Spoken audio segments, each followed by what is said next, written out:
the previous lesson, we used levels to manually adjust a couple of photos. This was one of them, to adjust the tone and the color. Now I'd like to briefly go over a couple of automatic features that will do this. Let's start by duplicating this layer, and the first thing I want to show you is autotone. So we go to Image and Autotone, and we can see we've made a great improvement just in a one-click feature. Now I should say that in these automatic features, they tend to be hit and miss. There's some images they may not give you the desired result, or the effect may be a little too much. In those cases, when the effect is too strong, you can lower the layer's opacity a bit. Like right here, it's at 75%.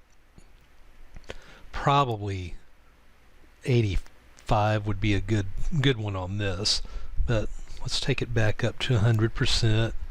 And now I'm going to undo that auto effect. Now let's look at auto contrast. Now we can see in this case it made a good improvement in the contrast, but it didn't really do anything for the colors.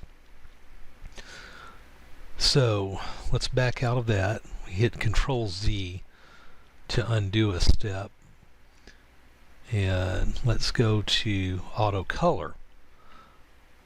Now that gave us a nice result, and I don't believe the effect is quite as strong as Auto Tone was. In this case, I think it did a really nice job. But as I said, in some images it may not give you quite the result you desire. And in those cases, you'll need to do manual adjustments using levels. And there's another tool that we will study in some upcoming lessons called curves.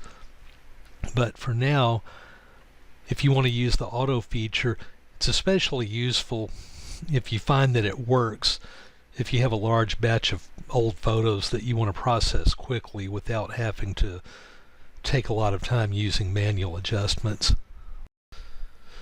Well, I hope you found this tutorial helpful, and in the meantime, if you'd like to see some examples of my work, just go to philipwittportfolio.pb.online/digital photo editing.